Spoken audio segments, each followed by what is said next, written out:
나와 세상을 바꾸는 읽기의 즐거움 2012년 리더스 콘서트 명사 릴레이 특강 그 세 번째 자리에는 파페라 테너로 세계적인 명성을 떨치고 있는 임형준님을 모십니다. 시야를 넓히고 자신을 세계로 내가 신문을 사랑하는 이유란 주제로 강연을 하겠는데요. 임형준님을 큰 박수로 맞아주십시오. 여러분, 성균관 대학교 대학생 여러분들도 너무 반갑고요. 그리고 또 시민 여러분들, 또 일반 분들도 오신 걸로 아는데 여러분 너무 반갑습니다. 안녕하세요. 저는 파페라 테너 임형주입니다.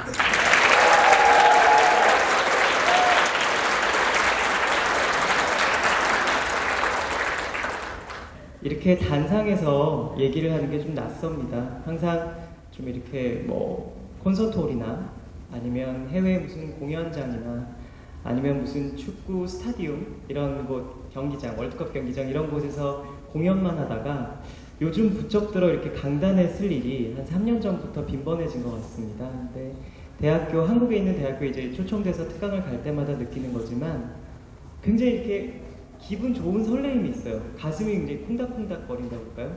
제가 좀 웬만해서 제 자랑은 아니고 무대 체질입니다. 그래서 떨질 않아요. 약간 강심장입니다. 제가 그런 면에서는. 근데 오늘 이렇게 강의 시작하기 전에 여기서 대기를 하고 있는데 막 가슴이 콩닥콩닥 너무 설레이는 거예요. 왜냐하면 이렇게 젊음의 싱그러움이 가득한 캠퍼스에서 제가 노래가 아닌 강의를 이렇게 여러분들께 선사할 수 있다는 것, 선물해 드릴 수 있다는 것에 너무 기쁘고 행복하고 또 한편으론 감사하고, 그래서 오늘 굉장히 열심히 준비는 했지만 아까 입장하실 때, 제가 입장할 때 여러분 보셔서 아시겠지만 아무것도 준비를 안 했습니다. 강의 자료를 그냥 머리에 입력하고 왔습니다. 그래서 혹시나 여러분들 생각하시기에 조금 부족한 강의가, 그런 부분이, 미숙한 부분이 있더라도 많이 이해해 주시고 또 양해해 주시고 아주 좋은 마음으로 제 강의를 소화해 주시면 정말 너무나 감사드리겠습니다. 제가 주제로 정한 것이 오늘 이제 이 리더스 콘서트가 아까 뭐 한국언론진흥재단 그리고 또 조선일보가 함께 공동 주최하는 그런 신문을 주제로 한, 그리고 또 글 읽기의 중요성을 설파하는 그런 강의인데요. 저는 그렇게 생각합니다. 제가 왜 신문을 15개나 구독을 하는가? 많은 분들이 그런 얘기 하세요. 돈이 많아서 15개를 구독하냐? 아니면 겉멋이 들려서 그걸 보면 어떤 그레이드가 높아 보이게 하기 위해서 이미지 메이킹을 위해서 보는 거냐? 아닙니다. 제가 신문을 보는 이유는요, 제가 필요하기 때문에 보는 겁니다. 그러니까 즉 저희 니즈기 때문에 보는 겁니다. 그래서 신문이 제가 15년 동안 해외 활동과 또 저의 음악적인 활동을 하는 데 있어서 굉장히 큰 밑거름이 됐고 자양분이 됐고 그리고 저의 어떤 그런 음악적 영감을, 그런 인스피레이션을 주는 데에도 큰 지대한 공로를 해주고 있습니다. 그래서 제가 구집이 요즘 같은 21세기의 스마트폰 그리고 굉장히 정보의 범람, 홍수 속에서 살아가고 있잖아요. 그리고 SNS 트위터다, 페이스북이다, 이런 SNS에서 굉장히 정보의 신속성은 어떻게 보면 지금의 유명 언론사들에 비해서는 훨씬 더 빨라졌다라고 볼 수 있습니다. 스피드, 그런 속도에 있어서는. 그러나 제가 여러분들께 늘 강조하는 것이, 신문을 지면으로 봐야 되고 또 신문을 보는 이유는 그 신문을 만들기까지 기자분들, 그 전문가죠, 그 분야에 그런 분들이 한 분이 아닌 수십 명이 모여서, 그리고 하루에 5-6번의 회의를 거쳐서 헤드라인으로 뽑고 지면을 안배하고 이러면서 굉장히 정성 들여 만드는 신문입니다. 그래서 신문으로 봐야 되고 또 지면으로 봐야 되는 이유는, 그렇게 그 정보의 신속성이 빨라지고 그리고 이렇게 정보의 홍수성에서 살아가다 보면 정제되지 않은, 그리고 출처가 분명하지 않은, 그러니까 우리가 식별이 참 어려운 정보들이 많습니다. 그러니까 난립한다라는 표현을 해도 무방할 것 같습니다. 그래서 신문을 지면으로 봐야 되는 이유 중에 또 하나는, 제가 주관적인, 저의 아주 지극히 개인적인 판단은, 신문을 만들 때 담당 기자가 있고 또 데스크가 있습니다. 그리고 많은 분들의, 아까도 말씀드렸지만, 손을 거쳐서 탄생을 합니다. 신문이 나오기까지. 그래서 저는 어떤 면에서는 굉장히 기자분들이 대단하신 것 같아요. 물론 그들의 잡이긴 하지만 직업이긴 하지만 매일매일 그렇게 신문을 만들어내고 정보를 양산해내고 또 찾아내고 이런 것들이 굉장히 대단하다고 여겨지는데요.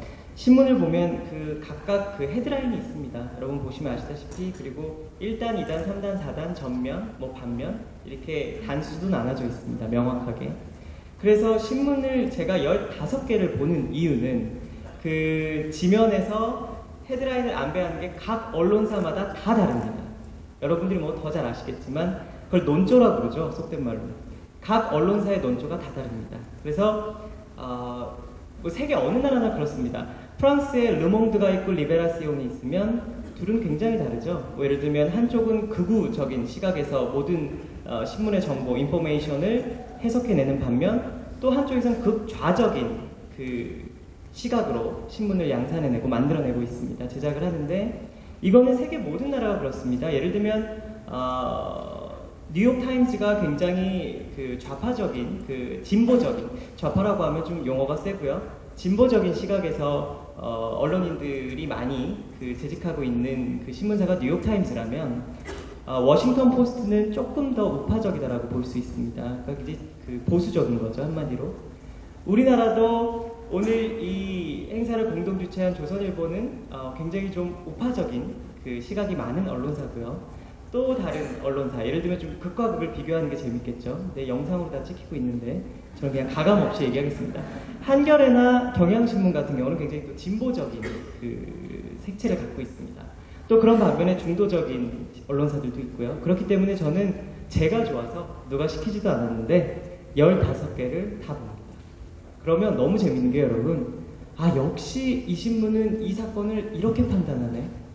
그리고 또 이 신문을 보면 역시나 이 신문은 이렇게 판단을 하는구나. 근데 여러분 여기서 중요한 건요, 이걸 다 보는 게 중요한 게 아니고 꼭 15개를 다 보십시오 라고 얘기하는 게 아니고요, 자기 기준점, 주관이 명확해야 됩니다.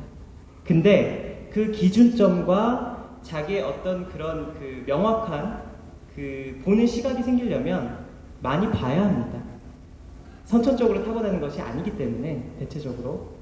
그렇기 때문에 많은 신문을 보시고 여러분들의 명확한 기준점과 생각과 시각을 좀 이렇게 개발해 나가셔야 된다고 생각을 합니다. 그래서 제가 신문 15개 본지 지금 거진 7, 8년 정도 됐습니다.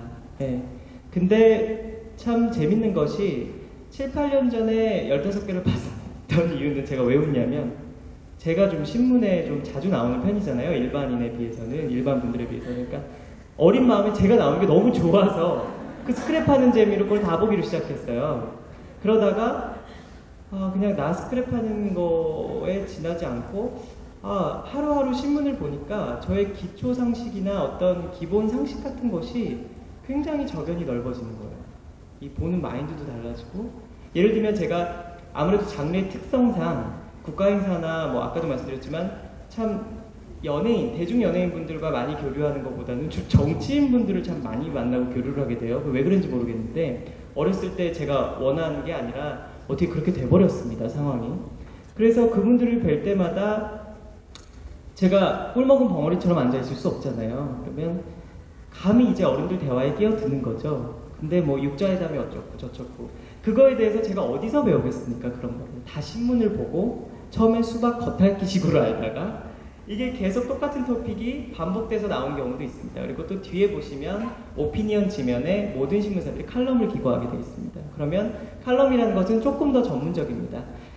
모든 신문사에 아까도 말씀드렸지만 담당 기자가 있는데, 에디터들이 있는데 그 기자분들은 대체적으로 3년에 한 번씩 로테이션이 됩니다. 3, 4년에 한 번씩. 그렇기 때문에 그분들도 굉장히 전문적인 분들이시지만 뒤에 칼럼을 기고하시는 분들은 정말 자기 잡이 명확하게 있고 자기가 기고하는 칼럼에 있어서는 굉장히 전문가들이십니다. 그래서 저는 칼럼란을 보는 걸 참 좋아합니다. 그래서 그런 것들을 봐서 제 기초 상식도 늘리고 기본 상식도 늘리고, 그래서 저는 항상 15개 신문을 보는 것이 저한테 많은 자양분이 된다라고 설파하는 이유가 바로 여기에 있습니다. 제가 좀 질문을 하나 드리고 싶어요. 여러분들 신문 보실 때 요즘은 주로 다들 지면 외에 인터넷으로 보는 경우 또는 스마트폰 어플리케이션으로 많이 보시잖아요. 근데 여기서 나는 그래도 매일매일 한 개의 신문사라도 지면으로 신문을 구독하고 있다 또는 보고 있다 라는 분 한번 솔직하게 손을 들어봐 주십시오. 네, 역시나 좀 연세가 있으신 분들이 지면으로 보시는 것 같고 네, 그래서 뉴욕타임즈가 뉴스위크가 얼마 전에 그 50센트였나요? 굉장히 저렴한 가격으로 책을 팔았던 적이 있어요. 그 이유가 그 지면 시장이 해가 갈수록 세계 어느 나라나 줄어들고 있습니다. 그 그래프가 점차 축소되고 있고 하향선을 그리고 있는데 곡선이 그 이유가 바로 우리가 너무 이 스마트폰이나 인터넷이나 이런 거에 길들여진 지 이미 오래가 돼버렸기 때문에 더 이상 지면의 중요성을 인지하지 않으시는 분들도 대다수라는 것 같아요. 근데 제가 자꾸 지면으로 봐야 된다고 강조하는 이유가 어느 순간부턴가 인터넷으로 그 신문을 보니까 요즘은 조금 그 네이버가 몇 해 전에 뉴스캐스트 개편하고 나서 좀 나아졌는데 그 전에 뉴스캐스터들이 따로 있었을 때 그들이 골라내고 메인의 그 배너에 올렸던 기사들이 굉장히 상저질적인 게 많았습니다. 그 지면으로 신문을 보는 게 왜 중요하냐면 포털 사이트에서 메인에 올리는 것들 저는 정말 옛날에 너무 신경질 났습니다. 뭐 헉 그 여배우 뭐 20살 연하와 딱 클릭하면 웬 할리우드 여배우가 나와서 그리고 뭐 얼마 전에 뭐 그 출산한 무슨 여배우 인유 캡슐 먹는다 뭐 충격 뭐 태반 캡슐 만들어 먹는다 봤더니 웬 할리우드에 알지도 못하는 배우가 떡하니 나오고 소위 말하는 낚시질이죠. 어느 순간부터 포털이 참 흐리기 시작했던 것 같아요. 근데 뭐 포털 비단 이게 뭐 포털의 잘못이라고 얘기하는 건 아니고요. 제가 감히 그냥 어쩔 수 없이 시류가 트렌드가 그렇게 간 것 같은데 근데 지면으로 보면요 여러분 그 절대 그런 기사들이 메인에 나오질 않습니다. 정말 대대로 이어져 내려오는 그 데스크들의 그런 역사와 그들의 전문성 베테랑 기자분들의 정말 그 뭐랄까 노하우가 녹아져 있는 진짜 이 기사가 메인 타이틀이 된 이유가 있었구나 라는 거를 정말 느낄 수 있습니다. 그래서 지면 안배에 있어서도요 굉장히 그 노하우를 알 수 있어요. 아까도 뭐 그런 진보적 뭐 보수적 이런 것들을 떠나서 컬러를 떠나서 톤 컬러를 떠나서 기본적으로 신문들이 지향하는 기사들이 있는데요. 그 지향하는 기사들이 여러분들 요새 가장 화두가 뭡니까? 우리 보러 88만원 세대라고 그러잖아요. 80년대에 태어나서 88만원 기본 봉급을 받는, 최저임금을 받는 그 88만원 세대들이 가장 여러분들이 아마 여기 계신 그 대학생분들이 가장 관심을 갖고 계신 게 취업이실 겁니다. 근데 제가 맨날 얘기하는 것이 스펙 좋습니다. 스펙 쌓기 얼마나 좋습니까? 1차가 다 이 면접 보기 전에 다 그걸로 걸러지잖아요. 근데 참 저는 개인적으로 봤을 때 스펙을 쌓는 시간에 그냥 제가 뭘 모르는 소리를 한다라고 생각하실 수도 있겠지만 이렇게 푸르른 5월에 여러분 연애하고 캠퍼스를 거닐고 이 캠퍼스의 낭만 정말 여러분 아무리 나중에 사회적으로 성공하시고 뭐 그 글로벌 리더가 된다고 하셔도 이 여러분들한테 할당된 시간들 20대에만 느낄 수 있고 20대에만 느낄 수 있는 연애의 감정은요 돈으로 살 수 없습니다. 제가 왜 이런 얘기하는 줄 아세요? 제가 12살 때 데뷔했잖아요. 그래서 그런지 늘 어른들 틈바구니 속에서 살아갔습니다. 그리고 그 어른들 기대치에 맞게 살아야 했기 때문에 제가 제 자신을 굉장히 가두면서 살았던 것 같아요. 그리고 저는 어렸을 때부터 활동을 시작했기 때문에 학창 그 시절에 대한 로망이 별로 없습니다. 그때에 대한 추억도 별로 없고 그래서 그냥 지금도 이렇게 좀 여담이지만 조금 주제가 다르지만 개인적으로 이렇게 스케줄 이동하면서 차 안에서 바깥에 이렇게 보도를 걸어가는 고등학생들을 보면요 너무 부러워요. 근데 요즘엔 대학생분들이 부러워요. 캠퍼스에서 정말 이 낭만을 누리셔야 될 때 엔조이를 하셔야 이 시기에 다들 스펙 쌓으시느라 다들 취업에 대한 것만 얘기하시고 물론 좋습니다. 취업이 중요하죠. 먹고 사는 일이 제일 중요합니다. 그러나 제가 왜 이런 얘기를 갑자기 하냐면 면접을 볼 때 저도 가끔 아까 말씀하셨지만 지금 아트원 문화재단이라고 제가 2008년도에 이제 비영리 재단을 세웠습니다. 그러면 거기 직원분들을 뽑을 때 면접관은 아니더라도 이제 참관인으로 가서 이제 몰래 뒷자리에서 볼 때가 있습니다. 그러면 첫 번째는 뭐 학력이다 스펙이다 그런 걸로 걸러진다 하더라도 만약에 비슷한 학벌에 비슷한 스펙이라면 면접이 거의 100% 중에 80%를 좌우하는 것 같습니다. 아무리 학력이 좋고 아무리 스펙이 찬란하게 A4 용지로 4-5장을 채운다 할지라도 면접을 딱 봤을 때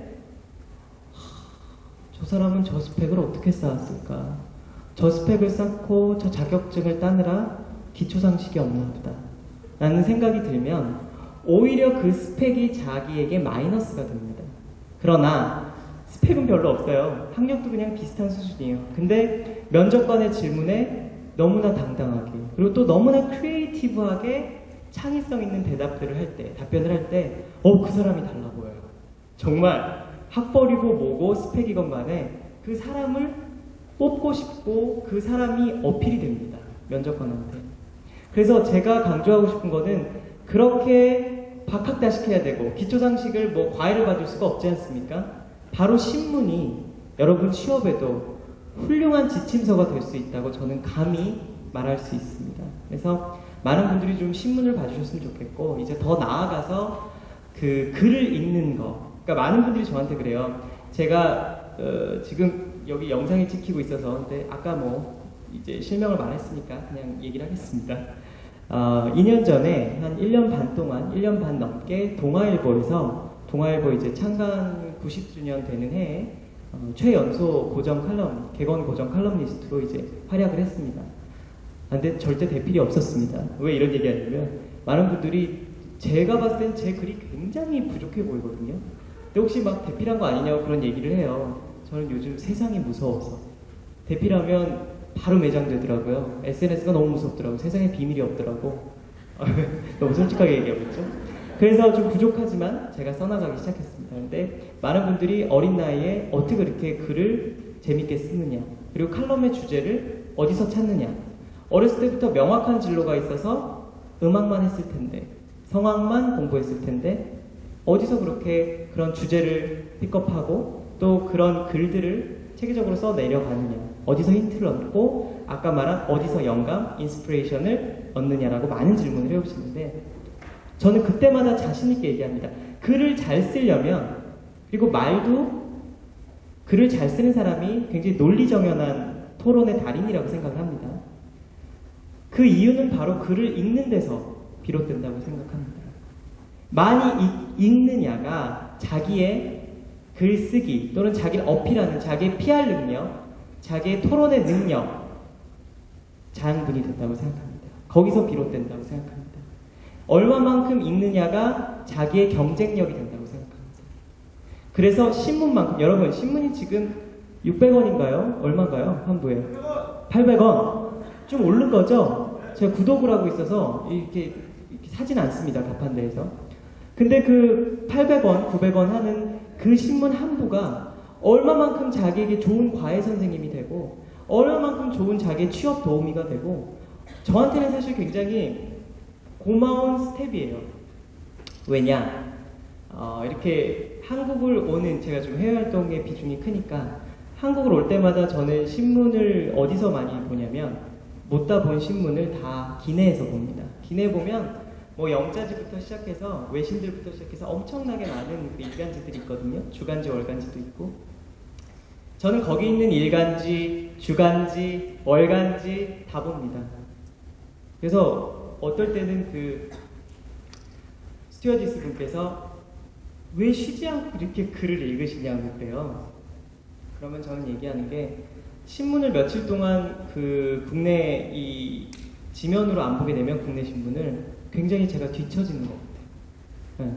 그리고 제가 굉장히 문화적으로 이렇게 소외되는 것 같아요. 그냥 제 생각이거든요. 그래서 저는 굉장히 밀린 신문을 집에 이렇게 폐품하지 말라고 제가 부탁을 하고 집에 가서 열심히 밀린 신문을 봅니다. 이미 지면으로 뭐 요새 연합뉴스다 뭐다 해서 바로 이제 어플리케이션이 되죠. 그래서 제 휴대폰에는 조선일보하고 경향신문하고 연합뉴스 3개가 있습니다. 물론 다른 신문사들도 훌륭합니다. 동아일보도 훌륭하고요. 저는 칼럼니스트를 했기 때문에 동아일보도 사랑합니다. 그리고 지금 그 뭐라 그럴까요? 최연소 또 자문위원으로 그전부터 활동했던 경향신문도 사랑합니다. 네, 여하튼 그래서 그 어플리케이션을 물론 열심히 봤지만 해외에서도 보고 있지만 체크를 하지만 지면으로 보는 그 지면의 맛을 알기 때문에 열심히 밀린 신문도 꼼꼼히 봅니다. 그래서 얼마 전인가요? 조선일보의 그 아주 좋은, 그러니까 조선일보가요, 제 개인적으로 생각하기에 신문을 가장 잘 만드는 신문사라고 생각합니다. 어떤 논조를 떠나서요. 그래서 얼마 전에 그 고전 인문학 시리즈를 했어요. 그 101 시리즈라고 해서 101명의 국내 명사가 클래식 고전들 추천을 하는 거였습니다. 그래서 제가 그때 당시에 그 콜린 맥컬로우의 그 가시나무새, 그 다음에 마르구리트 듀라스의 이제 연인, 그 다음에 사람은 무엇으로 사는가, 톨스토이, 도스토옙스키인가요? 톨스토이인가요? 톨스토이 맞죠? 네. 도스토옙스키인가요? 톨스토이인가요? 톨스토이 맞죠? 누구야? 도스토옙스키라고 하는 사람. 이러니까 책 좀 읽으라고요. 나까지 헷갈리게 만들었어. 내가 추천한 건데. 여하튼 그 세 가지를 추천을 했습니다. 네. 참 좋은 운동 하시는 거예요. 요즘 그 제가 좀 황당한 일이 있었는데 2달 전에 저희 재단의 직원분을 뽑는데 그 면접관으로 저희가 외부에서 초빙해온 교수님께서, 그분이 물론 자기 전문 분야가 인문학이시고 어떤 그런 국문학과 교수셨던 것 같아요. 그 흥미롭게 본 고전 중에 어떤 고전이 있느냐 했더니, 고전 문학 여러분들 다들 그 우리 제도권 교육 속에서도 배우지 않습니까? 그 문화의 숲이 뒤처진다는 우리 대한민국 교육 속에서도. 그러나 감명 깊게 당신 인생을 바꾸는 고전 문학이 뭐냐라는 면접관의 질문에 한 5분간 대답을 못 하더라고요. 그러더니 한다는 말이 바람과 함께 사라지다. 그분은 바람과 함께 사라졌습니다. 네, 바람과 함께 사라졌고요. 고용이 안 됐죠. 네, 아마 다른 그 취업 그 면접 보시면서도 바람과 함께 사라질 것 같고요. 그 인생을 왜 뒤흔들어 놨느냐 그러면, 저는 바람과 함께 사라지다 좋습니다. 얼마나 명작입니까? 영화로도 만들어지고. 근데 그냥 떠오르는 것만 얘기하신 거예요. 그거에 대해 명확하게 나는 정말 거기에 나오는 그 스칼렛 오하라처럼 진보적인 여성이 되고 싶습니다. 여성 리더가 되고 싶습니다. 꿈을 향해서 쟁취하는 여성 리더가 되고 싶다 그러면 감동했을 텐데, 왜 바람과 함께 사라지다를, 왜 인생을, 본인의 인생을 바꿔놨죠? 그랬더니 아름다워서. 너무 추상적이죠. 모든 고전이 웬만하면 아름답지 않습니까? 그래서 바람과 함께 사라졌어요. 취직이 안 됐고.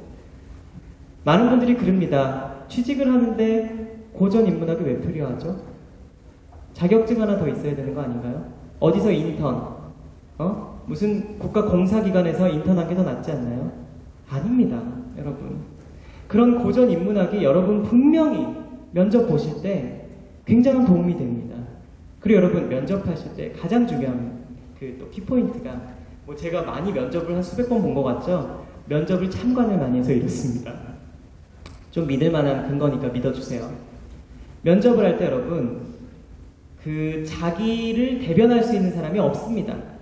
For myself입니다. 자기가 대변하는 거죠, 자기를. 그리고 자기 PR을 자기가 해야 되는 거죠. 가끔 두서없이 말하는 경우가 많습니다. 물론 긴장이 될 거예요. 면접관 앞에서 뭐 철덕스럽게 막 자기를 이렇게 하는 것도 약간 이상해 보이죠. 근데 말을 할 때 굉장히 횡설수설 하시는 분이 있어요. 말의 처음 시작은 그게 아니었는데 이 마무리 멘트가, 아이고 저게 뭔 귀신 신나라 까먹는 소리지? 이게 뭔 말이지? 그런 경우가 참 많아요. 그러니까 신문을 보면 여러분 육하원칙이라고 그러죠. 저 유치원 때, 여러분 다들 초등학교 때 유치원 때 배우잖아요. 누가 언제 어디서 무엇을 하였나. 아주 기초적이죠. 근데 여러분 그 기초가 사람을 잡습니다. 정말 맞아요. 그거에 맞게만 말을 해도요 굉장히 말을 잘하게 보입니다. 그리고 여러분 제발 말 좀 쉽게 해주셨으면 좋을 것 같아요. 전 너무 놀랐던 게 모 대학, 이름만 대면 알만한 외국 대학에서 이제 석사를 마치고 오셨대요. 학사는 국내 대학에서 마치셨더라고요. 근데 말을 할 때마다 추임새가 다 아민 막 이래요. 근데 모든 중간에 접두사나 이어지는 말은 다 한국말이야. 그러니까 굉장히 독특하죠. 그리고 한국말도 석사만 갔다 오셨는데 입이 꼬부라졌어. 입이 이미 마카로니가 됐어. 그러니까 예를 들면 무슨 얘기를 할 때 엄부터 시작해요. 아 이게 아니고 네 그랬어요. 제가 JP 무슨 체이스 뱅크에서 인턴을 할 때 이렇게 얘기를 해요. 그러면 그게 똑똑해 보이는 건 좋습니다. 근데 어떻게 보이느냐? 참 안 좋아 보여요. 네. 오히려 자기 어필이 안 돼요. 그래 너 똑똑해. 근데 난 널 고용하고 싶지 않아. 이렇게 되거든요. 그런 분들은 답이 있습니다. 창업을 하면 돼요. 우리 안철수 박사님이 늘 얘기하시죠. 창업을 하면 됩니다. 그러나 다른 어떤 기업에서 조직사회에서 자기가 편입되고 싶으시다면 취직이 되고 싶으시다면 지금도 늦지 않았습니다. 신문을 열심히 보시고 육하원치에 입각해서 기본적으로 본인을 어필하시면 됩니다. 그래서 취업할 때도 여러분 면접을 볼 때도 저는 참 굉장히 그 면접을 봤을 때 굉장히 감동적인 순간이 있었습니다. 그 본인의 어머님을 얘기한 그 취업생이 준비생이 있으셨어요. 근데 그 분하고 제가 일을 하게 됐죠, 결국엔. 근데 얼마 전에 퇴사를 하셨는데 1년 한 8개월 정도 저랑 일을 했습니다. 그분이 이제 홀어머니 밑에서 자라신 분이에요. 그리고 그 잘났다는 자격증 하나가 없었어요. 그리고 대기업에 인턴을 한 것도 없었고요. 공사에 인턴을 한 것도 없었고. 근데 자기 전공을 왜 했느냐를 물어봤을 때 자기 이제 홀어머니께서 지켜드리고 싶어서 이런 얘기를 했었어요. 그분하고 제가 같이 일한 게 한 3년 전이에요. 근데 그게 굉장히 논리정연하진 않았지만 굉장히 타당했고요. 그 사람의 컬러를 굉장히 잘 노출했습니다. 그래서 오히려 더 학력이 좋고 더 스펙이 좋았던 분보다 금방 채용이 됐고요. 자꾸 취직 관련해서 얘기해서 그런데 여러분 근데 가장 솔직히 여러분들께서 지금 궁금하신 것들이 나 졸업하면 어떻게 취업이 되나? 솔직히 그 고민 안 해보신 분 없죠? 다들 취직이 되시나 봐요. 역시 능력 있는 성대생.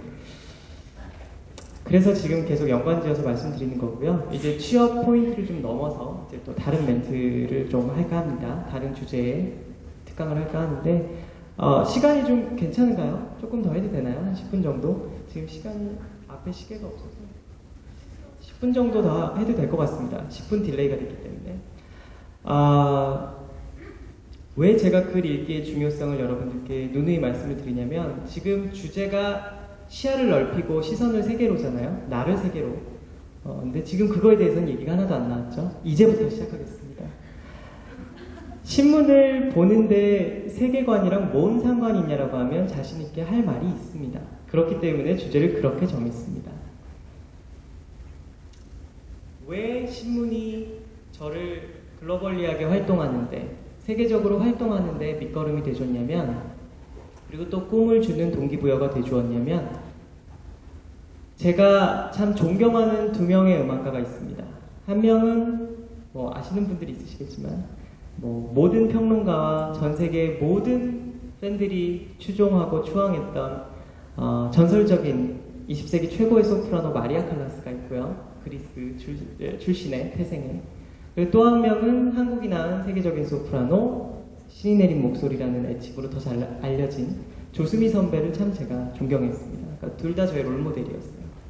근데 신문을 보면서 이제 그분들의 마리아 칼라스는 돌아가셨으니까 가끔 추모 기사나 나오고 기획 기사에만 나오지만 조수미 선배는 저와 같이 이 지금 현 시대를 살아가고 있는 위인이잖아요. 그러니까 그분의 그 문화면에 굉장히 그분의 그 활동 그 상황이 나오면 너무 반갑고 좋은 거예요. 그러니까 신문이 내 멘토에 대한 소식도 전해주고 인폼을 전해주니까 이게 살아있는 또 자서전 같은 거예요.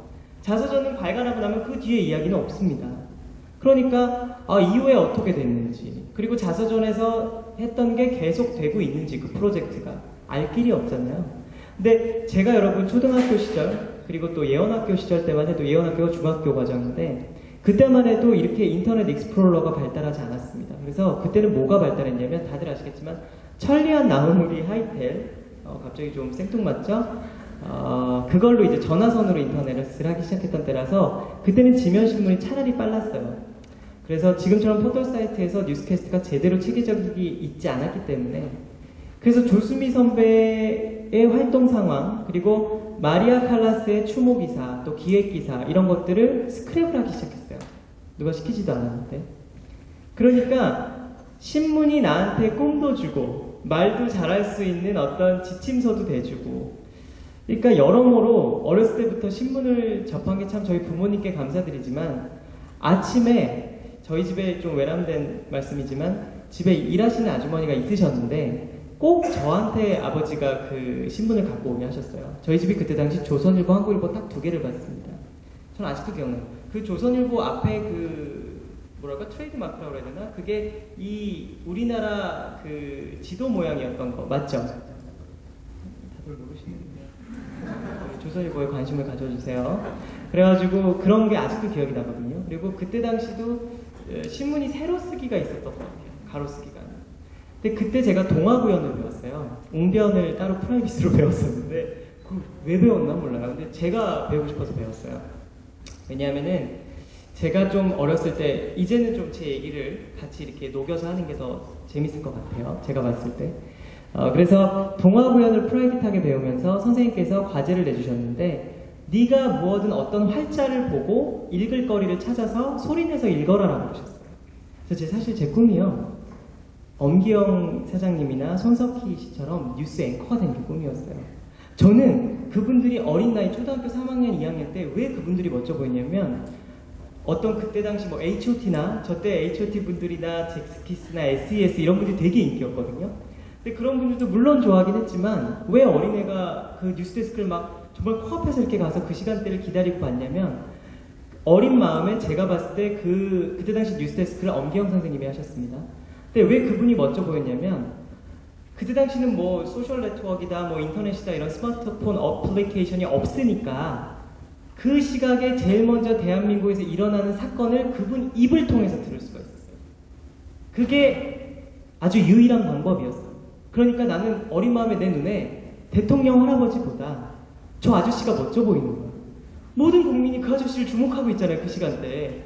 식당에서도 밥 먹다 멈추고 무슨 뉴스를 하나 기다리잖아요. 그러니까 그때 당시 뭐 매개체란 단어도 모르니까 저 아저씨가 매개체가 되는구나. 저 아저씨를 통해서 온 국민, 우리나라 전 국민이 다 저 아저씨를 통해서 저 시각에 모든 일을 멈추고 바라보는구나. 주목해 주는구나. 난 저런 사람이 돼야겠다. 그래서 누가 시키지도 않았는데 이 포즈를 따라하면서 9시 뉴스데스크 이명주였습니다. 이거를 맨날 혼자 했어요. 그러니까 저희 어머님이 이상하게 생각했죠. 얘가 왜 저러나. 차라리 뭐 대중가수를 따라하고 춤을 추고 이러면 어린애가 저럴 텐데 왜 뉴스데스크 앵커를 따라하나. 소아정신과를 알아보셨다는 슬픈 비하인드 스토리가 있고요. 그래서 제가 어렸을 때 앵커가 되는 게 꿈이어서 신문을 열심히 읽었습니다. 왜냐하면 신문을 보면 굉장히 뉴스 같잖아요. 그래서 막 지난 17일 방화동에서 일어나는 화재 사건은 막 이러면서 혼자 열심히 막 소리내서 누가 시키지도 않는데 읽었어요. 그랬더니 막 웅변대에 나가서 서울시대회에서 1위를 하고 전국대회에서 1위를 하고 막 웅변 동화구연 뭐 이열사 외칩니다 뭐 이런 거를 너무 잘하게 된 거예요. 근데 그게 여러분 말 잘하는데 도움만 된 게 아니라 노래 잘하는데도 도움이 됐어요. 그러니까 발음이 되게 딕션이 제가 되게 클리어하다는 좀 과분한 찬사를 많이 들었었거든요. 그 이유가 말하는 듯이 성악이 시작됩니다. 그러니까 이게 다 말을 하는 거에서 은유를 실어서 노래가 탄생한 거거든요. 성악이. 그래서 제가 성악을 전공하는데도 정통 클래식을 전공하는데도 많은 영향을 주었습니다. 그래서 여러분 소리내서 글을 읽잖아요. 비단 말만 잘하는 게 아니라 메신저가 될 수 있습니다. 메시지만 잘 전달하는 게 아니고요. 스피치라고 그러죠. 여러분 요새 뭐 아카데미 사설학원이 엄청 많대요. 그래서 돈 주고 배운다고 그러는데 못하라 그럽니까? 그냥 신문 소리내서 읽기 시작하면 굉장히 발음도, 딕션도 좋아지고 굉장히 자기를 어필할 수 있고 그래서 많은 분들이 제가 어린 나이에 이렇게 단상 같은 게 없으니까 의자를, 키가 작으니까 의자를 이렇게 뒤집어 놓고 거기서 이렇게 얘기를 했어요. 근데 많은 분들이 저놈은 커도 뭐가 될 거야 그러셨대요. 근데 뭐가 되긴 했어요. 그 저는 신문이 너무 고마워요. 신문한테 참 감사하고 또 활자 매체에 너무나 감사를 해요. 저 잡지 보는 것도 참 좋아하거든요. 객석이랑 음악춘추랑 음악저널이라는 예술 잡지가 있습니다. 우리나라 참 지금 잡지계 그 월간지가 참 어려워요.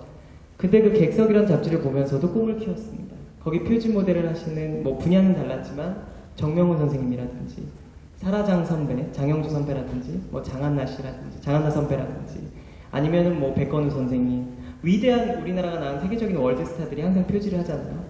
그걸로 멘토링도 되고 내가 그분들을 보고 꿈을 키우고 그러니까 아이들에게 어거지로 자서전을 봐라 위인전을 봐라 이렇게 하면은 흥미가 없는 어린이들도 있어요. 왜냐? 여러분 자서전에는 함정이 있습니다. 무슨 함정이 있는 줄 아세요? 자서전은 미화시키는 부분이 참 많아요. 그래서 분명히 그들도 굉장히 고된 순간도 많았을 것이고 분명히 실패의 경험이 많았을 거예요. 근데 출판사나 고스트라이터가 많이 없애는 경우가 많습니다. 그거 자체도 굉장히 미화를 시켜요. 그러니까 저는 항상 자서전을 보고 느꼈던 게 아니 이 인간들은 금수저 은수저를 물고 랜덤으로 태어났나 무슨 고생을 해도 이렇게 막 고생이 극적으로 막 바뀌어 막 무슨 막 엄청난 위인이 막 동방의 귀인이 나타난 것처럼 아닙니다. 근데 여러분 신문을 보잖아요. 신문은 웬만한 미사 여부가 없어요. 그래서 그 좀 다른 얘기지만 월간지를 봐도 굉장히 디테일하게 무슨 월간 중앙이거나 월간 조선이거나 이런 뭐 신동아나 이런 잡지들을 보면 그 인물 탐구가 수십 장 기획 특집을 하는 경우가 있습니다. 스페셜로. 거긴 여과 없이 나와요. 몇 월 며칠자 자기네들 그 DB라 그러죠. 거기에 나왔던 것까지 그 인용을 해서 라이브러리라고 그러죠. 거기서 이제 막 해서 몇 월 며칠자 그는 그랬지만 그런 것들 고난을 엮여내고 뭐 장관의 자리에 올랐다. 그리고 장관에 취임한 이후에 어떠한 막 미사역을 붙이지 않죠. 장관은 뭐 우리나라 헌법 역사상 뭐 어쩌고저쩌고 뭐 위대한 뭐 이런 거 없고요. 아주 그 뭐랄까 심플하지만 거기에서 있는 팩트만 나옵니다. 그래서 저는 그 특집 기사로 실어주는 그 월간지 그 각 신문사마다 있습니다. 그걸 보면 호흡이 좀 길어요. 일간지나 주간지에 비해서. 그래서 그런 월간 중앙, 뭐 월간 조선, 신동아 이런 잡지들이 저한테 또 굉장히 읽을 거리를 주고 또 많은 또 그 배움을 줬던 것 같아요. 그래서 마지막으로 여러분들께 몇 가지로 요약을 하자면 제가 말했던 거 신문을 읽 때 많이 읽자. 많이 읽고 자기의 기준점을 명확히 세우자. 그리고 신문 속에서 자기의 멘토를 찾자. 그리고 그 멘토의 업데이트되는 여러 가지 소식들을 다 지켜보고 습득하자. 버릴 건 버리고 배울 건 배우고. 그리고 내 멘토도 나와 함께 동시대를 살아가는 것을 인지하자. 그리고 여러분들께 늘 말씀드립니다. 제가 고등학교나 중학교 강의를 가서 늘 하는 말이 있거든요. 여러분, 제가 신문을 왜 좋아하는 줄 아세요? 여러분? 아우 몰라요. 막 이런 거 관심이 없어요. 아 그래 너무 얘기해라. 제가 맨날 그래요. 고등학교 가면 중학교 가면 여러분 죄송해요. 제가 빅뱅이 아니네요. 여러분 죄송해요. 동방신기가 아닙니다. 항상 사과부터 하고 시작을 하는데 마지막에 친구들이 참 그런 것도 보내줘요. 선생님 강의 너무 좋았어요. 오빠 강의 너무 좋았어요. 오빠 팬 됐어요. 너무 감사하죠. 제가 팬으로 어쨌든 한 명이라도 더 그들이 다 커서 CD를 삽니다. 다 30대가 되고 20대가 되기 때문에 여하튼 이건 좀 그 여담이지만 그래서 그들에게 얘기합니다. 내가 왜 신문을 좋아하는지 알아요? 애들이 아 몰라요. 뭐 관심 없어요. 막 이렇게 얘기하잖아요. 여러분 신문을 보면 오늘이 지나면 뭐가 될까요? 그러니까 애들이 아 내일이요. 막 다 짜증내요. 그쵸? 오늘이 지나면 내일이죠. 근데 여러분 그렇게 뻔할 뻔짜 대답하려고 저 여기 왔겠습니까? 아닙니다. 여러분들보다 조금만 더 낫기, 조금이라도 더 나은 거 있기 때문에 왔습니다. 내일이 되는 게 아니라 역사가 됩니다. 오늘이 지나면 내일이 되는 게 아니라 내일이 되는 것은 물론이거니와 역사가 됩니다. 여러분들이 지금 살아가는 이 순간도 찰나가 지나가면 역사가 됩니다. 그리고 여러분들이 행하시는 모든 일들이 그 역사에 일조를 하고 있는 겁니다. 여러분들 총선 참여하시죠? 대선 참여하시죠? 여러분들이 그 역사에 동조했던, 그리고 동참했던 인물입니다. 그 역사를 알아야 여러분들이 나중에 그 역사에 기록될 만한 인물이 됩니다. 그러려면 그 역사서를 많이 봐야겠죠? 그게 신문입니다. 그래서 봐야 됩니다.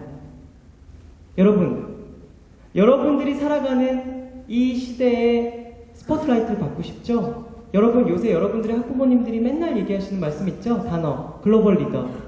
근데 여러분, 글로벌 리더가 뭡니까? 좋은 대학 나와서, 좋은 스펙 쌓아서, 대기업에 취직해서, 그게 여러분들 성공, 여러분들의 인생의 행복까지 다 보장해 줍니까?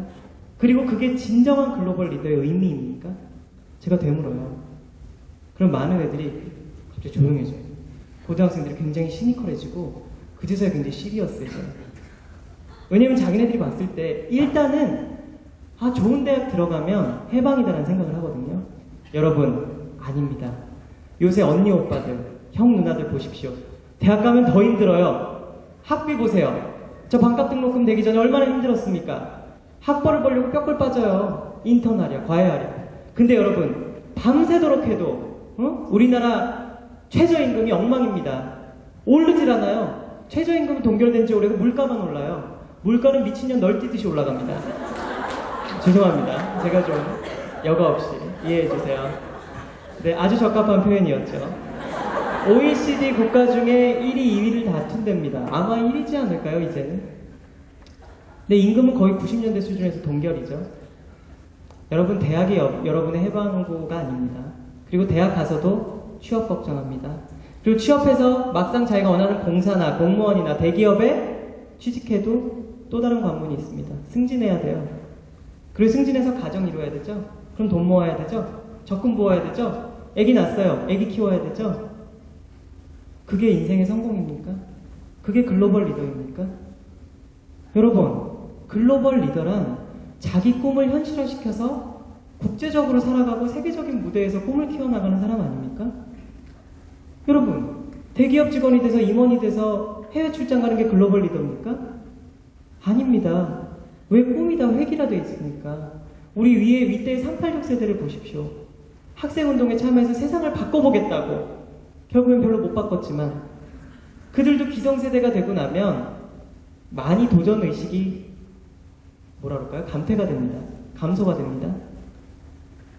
근데 여러분, 지금 여러분들의 모습은 어떻습니까? 계속해서 취업만 생각하고 일단 좋은 대학 들어가야지. 수능 점수가 몇 점일까?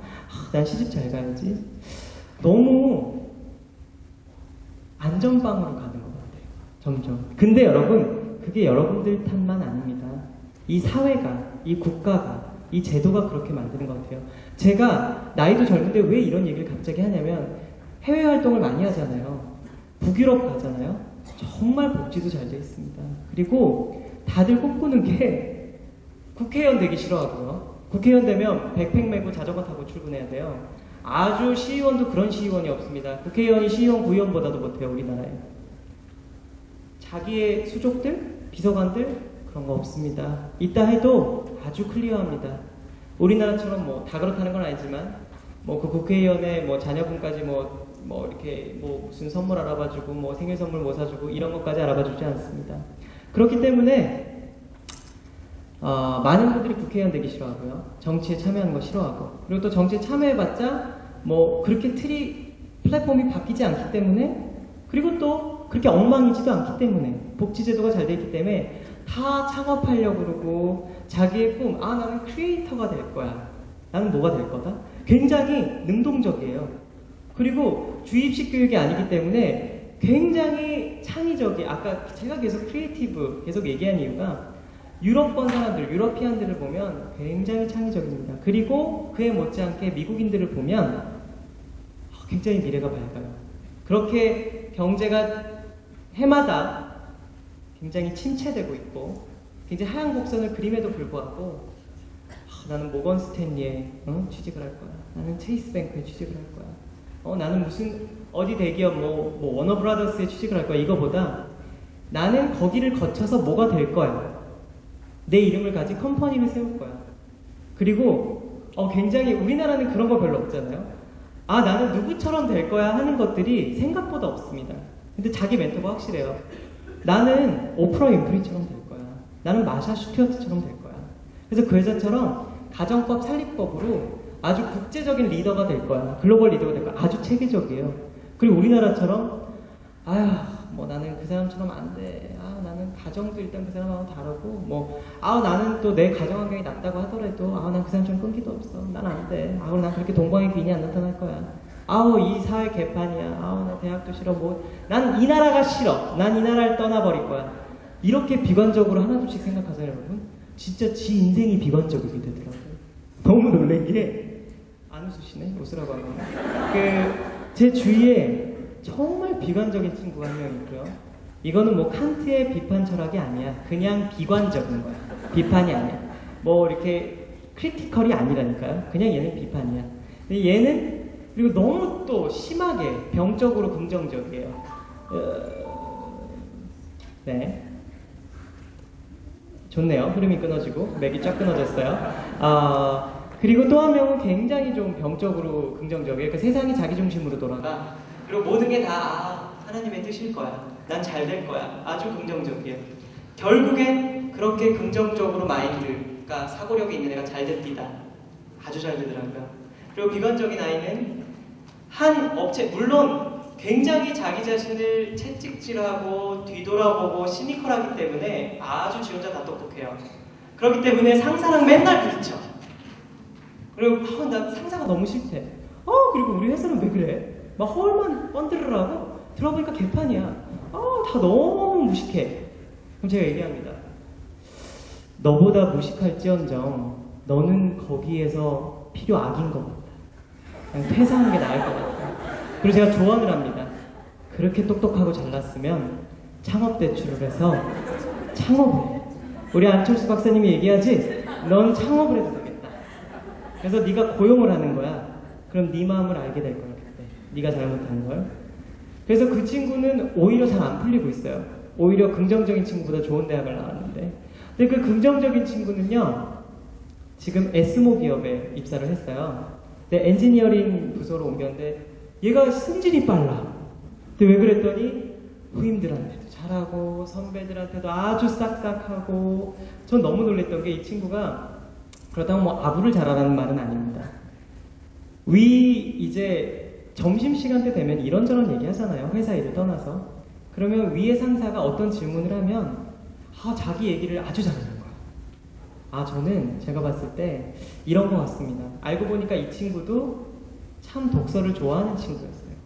이 친구가 수능 점수가 안 나올 수밖에 없었던 게 쉬는 시간에 얘가 쓸데없는 책만 읽는 거야. 무슨 소설을 읽고 신경숙 작가님 소설을 읽고 뭐 박범신 씨 소설 읽고 이러더니 어느 날은 뭐더라? 저는 시집을 참 잘 읽거든요. 근데 이 친구는 소설을 참 좋아했어요. 근데 무슨 어떤 저한테 경영서를 하나 추천을 해줬어요. 근데 저도 나중에 그 경영서를 읽고 굉장히 도움이 됐던 적이 있거든요. 그러니까 지금 생각해보니까 걔의 경쟁력은, 걔의 밑거름은 독서더라고요. 근데 이 비판적인 친구는 자서전도 안 읽는데 다 그게 개소리래. 막 나쁜 말만 해. 다 비관적이야. 다 필요 없대. 막 이 세상은 다 사기래. 막 다 비리에 쩌들어 있고. 근데 여러분 생각해보세요. 그래 비리에 쩌들었어. 이 세상은 정말 뭐뭐 같아. 근데 어쩝니까? 이민 갈 거 아닌 이상 여기에 살아야 되잖아요. 편입돼서 하나의 시민으로서, 하나의 국민으로서 살아야 되잖아요. 그래서 저는 그 아이를 보면서 느꼈습니다. 긍정적인 마인드가 그리고 또 독서와 결합을 한다면 정말 긍정적인 효과가 극대화되는구나 라는 생각을 했습니다. 그래서 지금 이제 정리를 하자면 여러분, 아까도 말씀드렸지만 많이 읽는 것이 여러분들의 경쟁력이 되고요. 오늘도 지나면 역사가 되듯이 그 역사에 살아가고 있는 인물로서 나중에 여러분들이 원하시는 사회의 오피니언 리더가 되든지 글로벌 리더가 되든지 신문을 보시고 글을 보시고 책을 보시고 독서를 하시고 많은 꿈을 품길 바랍니다. 그리고 여러분의 꿈이 다 실현되길 기원하겠습니다. 감사합니다. 지금까지 좋은 강연을 해주신 스페어스의 이명준님께 다시 한번 소감 부탁드립니다. 자, 이어서 명사와 소통하는 시간입니다. 토크쇼 시간을 갖도록 하겠는데요. 제가 소개하기 전에 벌써 자리로 함께 해주신 분입니다. 자, 네, 임영준님과 함께 오늘 토크쇼에 같이 참여를 해주실 분은요, 성균관대학교 총학생회장이십니다. 강이삭 총학생회장님입니다.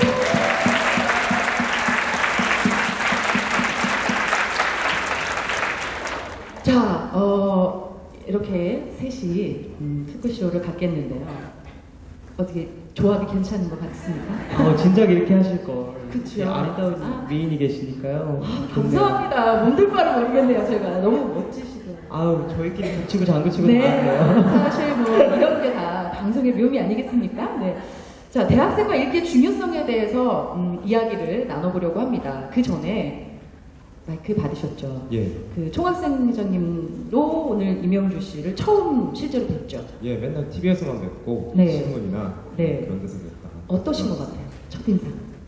저는 그동안 저보다 나이가 많은 줄 알았어요. 네. 아닌가요? 이게 오늘 토크쇼가 있다길래 이제 어떤 칼럼이나 이런 걸 찾아보다가 예. 깜짝 놀랐던 게 저랑 동갑이시더라고요.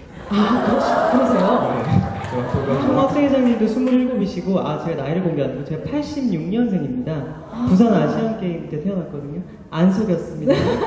가끔 76 아니냐고 물어보는데 절대 아닙니다. 네. 네.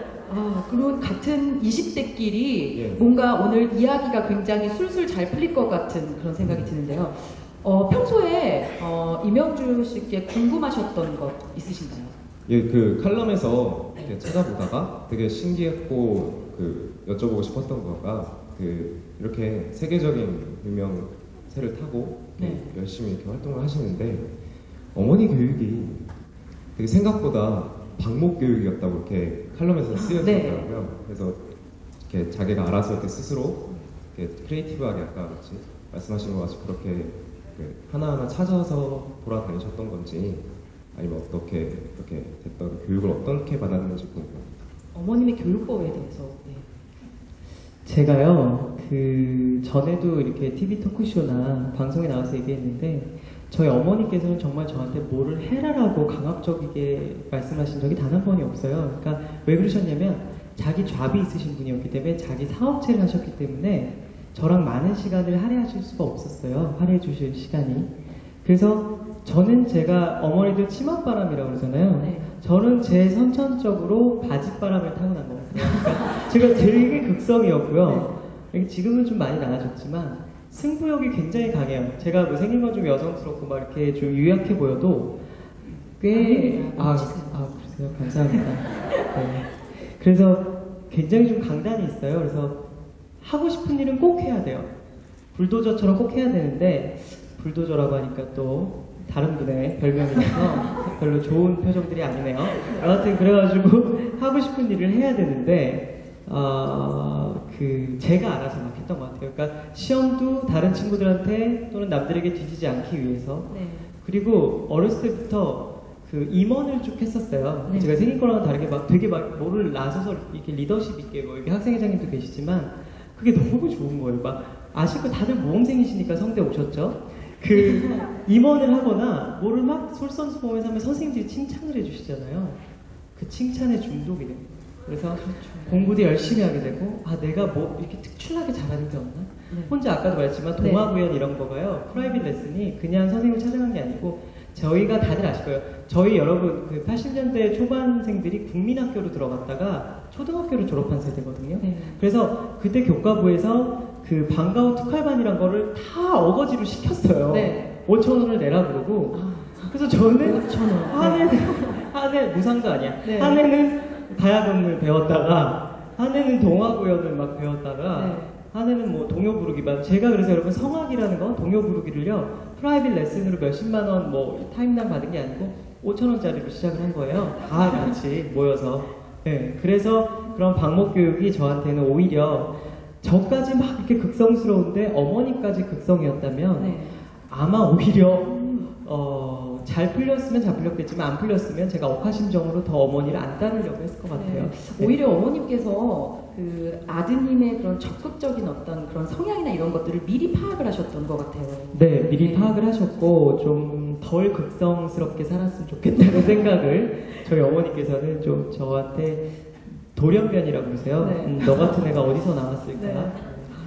그 네. 서운도 하셨을 것 같아요. 이렇게 막 힘들게 이렇게 알아보고 서운했죠. 왜냐하면 그 예체능이라는 것이 참 부모님의 뒷바라지가 절실히 필요한 겁니다. 그렇죠. 그래서 콩쿨이라든지 뭐 전국 대회 저희는 그런 데를 어렸을 때부터 나가잖아요. 뭐 학교 대표 막 이런 걸로. 그리고 저희 예언학교는 약간 그 애칭이 있어요. 예술 사관학교라는 애칭이 있어서 네. 어렸을 때부터 입시를 치러야 됩니다. 그러니까 저희는 초등학교 때부터 컴피티션에 뛰어든 거예요. 경쟁 속에서 살아왔어요. 남을 누르지 않으면 내가 돋보이지 못하는 거예요. 그러니까 죽어라 자기 전공. 바이올린이면 바이올린, 성악이면 성악. 그 애들이 입시 속에서 살아가니까 네. 굉장히 그 경쟁 의식에 스트레스를 많이 받아요. 그래서 그때 그런데 입학을 할 때도 입학 시험도 같이 안 따라가 주셨고, 그리고 또 그 예언학교에 제가 전공 실기가 있으니까 그 참 잔인하게도 1년에 2번씩 실기고사를 봅니다. 전공 실기고사. 근데 1등부터 꼴등까지 쫙 나와요. 네. 예술을 등수로 매긴다는 게 참 코미디지만 아이러니하지만, 그러니까 그 어린 마음에 1등부터 꼴등이 공개가 되니까 굉장히 중요한 시험이잖아요. 네. 그러니까 정말 사돈의 팔촌까지 와요. 막 응원을 하러. 실기시험장에 막 어머니가 옆에서 물 주고 막 안마해주고 잘해야 돼, 넌 할 수 있어, 네. 막 이런 거, you can do it, 막 이런 거 있잖아요. 근데 기운을 불어준다고. 저는 학교에서 어떻게 소문이 나냐면 고아라고 소문이 났어요. 천의 고아라고 소문이 났어요. 네. 항상 막 걔도 뭐 당최 엄마는 그냥 아무 사촌도 아무도 안 오지. 네. 콩쿨도 막 반주자만 데리고 나가서 하지. 이러니까 아, 이명주는 고아다, 양자다. 그래서 애가 고아니까 저렇게 독한 거다. 그래서 혼자 저렇게 막 입시 원서 준비하고 콩쿨 원서 준비해서 양아버지 양어머니한테 잘 보이려고 애가 저러는 거다. 별 소문이 다 있었어요. 그러니까요. 예. 그런 일도 있으셨군요. 그 12세 때 데뷔를 시작을 해서 이제 지금까지 쭉 말을 자르고 이제 자기 하시더라고요. 역시 자기한테 학생회가 본인한테 지금 할당된 네. 시간이 네, 있어요. 맞아요. 시계를 보시더라고요. 네. 아니 편하게 하시면 편하게 하세요. 네. 편하게. 제가 알아서 정리하겠습니다. 네, 저 오늘 프리입니다. 한가해요. 세계적인 스타세요. 네. 네, 끊어서 죄송합니다. 아유, 말씀하시죠. 궁금했던 게 12세 때부터 쭉 성악을 이렇게 활동을 하시는데 앞으로도 계속 그 100세 시대가 온다고 하는데 계속 성악을 하실 건지, 꿈이 어떤 건지, 앞으로의 꿈이 어떤 건지 이렇게. 많은 분들이 그러세요. 이명주 씨는 꿈 이뤘잖아요. 더 이상 뭐 꿈이 있어요? 뭐 거한 목표가 있습니까? 물어보거든요. 여러분, 저도 아직 꿈이 있거든요. 진짜 꿈이 있어요. 그리고 꿈이 너무 많아요. 하고 싶은 것도 많고. 근데 이미 저의 잡은 결정된 거잖아요. 네. 그러니까 좋게 생각해서 제가 어떤 다른 분야에 뛰어들어도 실패해도 저는 돌아올 제 집이 있습니다. 그러니까 제 잡이 있습니다. 그렇기 때문에 인슈런스라고 그러죠? 보험이라고 그러죠? 그거 네. 들어놓은 기분이에요. 좀 여기 앞에 계신 분들이 아 그래 너 잘났다 이러겠지만 솔직히 여과 없이 말씀드리면 음악 말고요. 이제 21세기잖아요.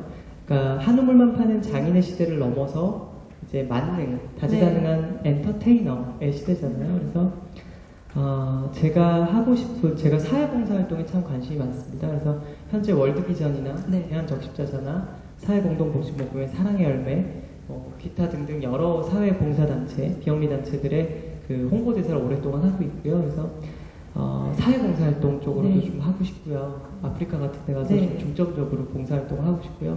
아직도 참 세계면 보면 지구 저편에는 하루 먹을 밥이 없어서, 그리고 더 기초적인 의식주의 가장 기본이 되는 물이 없어서, 마실 물이 없어서 물 때문에 질병을 얻는 사람들이 허다하거든요. 제가 그런 분들을 접하면서 아, 내가 너무 배부르게 살았구나. 그리고 많은 분들이 왜 더더욱 그걸 아셔야 되냐면 지금 자신이 제일 힘든다고 생각하실 거예요. 본인 당사자들은 왜 내 인생만 이렇지? 나만 왜 이렇게 꼬이지? 나만 왜 이렇게 힘든 여건 속에서 이렇게 역경을 견뎌야 되지? 아닙니다. 여러분들보다도 더 어려운 분들이 있다는 거. 그리고 그분들을 보고 아, 내가 이까짓 거 견뎌낼 수 있구나 라는 에너지를 받으셨으면 좋겠습니다. 네.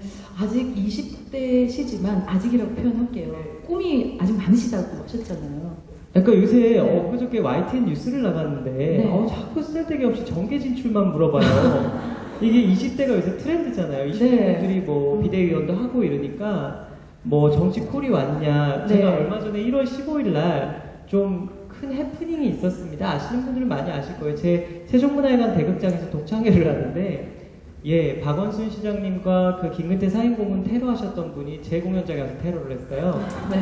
그래서 다들 고개를 끄덕끄덕 하시는데 아주 난리가 났죠, 네. 공연장이. 그래서 그분 때문에 이렇게 민주화의 아이콘이 됐는데 네. 같은 동급 그레이드가 됐다는 거예요. 네. 저한테 참 별개 같은 그 좋게 너무 좋게 해석을 하시더라고요, 그거를. 네. 그래서 저한테 그것 때문에 분명히 그게 브릿지가 돼서 전개에 그게 많이 왔을 텐데 콜이 그때가 네. 총선 바로 직전이었거든요. 그렇죠. 근데 저는 그때 정홍콩으로 도피를 했고요. 네. 정말 인터뷰도 한 군데도 안 했고요. 네. 신경 인터뷰를 할 필요가 없죠. 속상한 건 당연한 건데. 그때 종로경찰서에 피해자 신분으로 경위서 작성하러 갔는데 정말 전 제가 죄를 진 줄 알았어요. 종로경찰서가 출입처 기자들이 많습니다. 사건이 많은 데라서. 딱 내리자마자 그때 또 종편 시작이었거든요. 네. 그냥 종편 카메라서부터 그냥 막 플래시가 터지면서 심정이 어떠십니까? 정의가 뭐죠? 저한테 너무 생뚱맞아요. 난 내가 죄를 진 줄 알았다니까요. 그래서 제가 일단 경위서 작성하고 나서 봅시다. 네. 그래서 뭐 그 이후에 뭐 서울중앙지검 뭐 부장검사님 뭐 어쩌고 막 굉장히 좀 힘들었어요. 네. 제가 내가 이런 것도 아닌데 내가 왜 이렇게 막 이런데 연루가 돼서 이럴까? 연루가 돼서. 그래서 어제도 다 잊을 줄 알았는데 뜬금없이 물론 뉴스 채널이니까 그런 질문을 했겠지만 이명주 씨 앞으로의 꿈이 있으십니까? 하면 저는 제가 진짜 이런 똑같은 말 했거든요. 사회봉사하면서 제 인생의 행복함을 알 줄 아는 사람이 되고 싶습니다. 그랬더니 그런 거 말고요. 좀 더 구체적으로요. 정계 진출의 의향이 있으신가요? 요새 20대 리더들이 트렌드지 않습니까? 시류에 편승하는 건데 그렇게 정계 진출하시고 싶습니까? 딱 물어보시더라고요. 그분도 본인이 원하는 대답을 듣고 싶었던 거죠. 그렇죠. 제가 아니고요. 네. 자꾸 그렇게 엮어가지 마시고 지금 현재는 정치에 정자도 관심 없으세요. 그럼 차차기를 노리신다는 말씀이군요. 현재는 계획이 없는데 차기와 차차기를 노리시는. 그래서 네, 그렇게 매도하지 마시고요. 네. 그래서 앞으로의 꿈은 정계 진출 아니고요. 사회봉사 활동을 하면서 네. 체리티 콘서트 그 도네이션으로 기부 콘서트, 자선 콘서트를 횟수를 좀 대폭 늘려나가고 싶어요. 지금 저도 그 객석 1% 기부 나눔 운동이라고 해서 네. 사회 저소득층 예술 영재들에게 그 제 티켓을 기부하고 있습니다. 네. 그러면 그 친구들이 그걸 보면서 꿈도 키울 수 있고 나도 나중에 이명주 선생님처럼 돼야 되겠다. 네. 그렇게 카드들도 많이 오고 그러거든요. 그래서 그런 친구들 위해서 제가 비영리 재단을 세운 게 지금 서초구 양재동에 이제 서울시 산하 비영리 재단으로 네. 세웠는데 아트원 문화재단입니다. 네이버에다 검색해서 들어가 보실 수 있고요. 거기 멘토 앤 멘티 프로그램이라는 게 있습니다. 그게 뭐냐면 반짝이는 탤런트 재능은 있지만 가정환경이 뒷받침되지 않는 아이들을 뽑아서 멘토와 멘티를 결연해 주는 겁니다. 네. 그래서 저희가 프라이빗 레슨, 이 예체능은 무조건 프라이빗 레슨입니다. 그렇기 때문에 레슨비를 대납해 주는 거죠. 저희 재단은. 그래서 지금 벌써 한 3, 4기 친구들이 이제 하고 있습니다. 네. 굉장히 좋은 그 활동인 것 같아요. 그런 부분들이. 예, 앞으로 네. 저는 이런 제가 칼럼에도 아까 회장님께서 말씀하셨지만 음악이 세상을 바꿀 수는 없습니다. 근데 예술이 또는 음악이 세상을 바꾸는데 일조한다고는 생각합니다. 그래서 그 일조하는 게 하나하나가 모여서 강을 이루고 바다를 이룰 수 있다고 생각하거든요. 네. 그래서 지금 왜 여러분 버터플라이 이펙트라고 그러죠? 그 나비의 날갯짓, 나비 효과라고 네. 하는데 그 지구 반대편의 나비 날갯짓, 그 작디 작은 날갯짓이 지구 반대편에서는 엄청난 그 허리케인과 뭐 쓰나미를 몰고 올 수도 있고 태풍을 불어올 수도 있고 그렇기 때문에 여러분들의 그 작은 손길 하나하나가 합쳐지면 우리가 그 속해 있는 공동체를 바꿀 수 있고 더 나아가 사회를 바꿀 수 있고 더 나아가 국가를 바꿀 수 있다는데 이런 멘트들은 많은 분들이 해주시잖아요. 근데 저도 100% 동조하고 동의하고 있습니다. 예전에 제 노래가 국가에 도움을 줄 줄 꿈에도 생각을 못했어요. 근데 어느 순간 생각해보니까 저는 이제 이 K-pop, K-wave라고 네. 한류 열풍이 있기 이전부터 훨씬 이전부터 해외 활동을 해왔었는데 지금 너무 뿌듯하고 네. 내가 우리나라 국가의 어떤 문화예술로서 그런 매개체로서 우리나라의 문화를 대한민국 코리아라는 국가 브랜드를 알릴 수 있다는 것에 너무 감사하고 너무 감사드리고 정말 행복하고요. 그래서 앞으로도 사회봉사 활동도 제가 잘할 수 있는 음악을 통해서 그걸 활용해서 해 나아갈 생각입니다.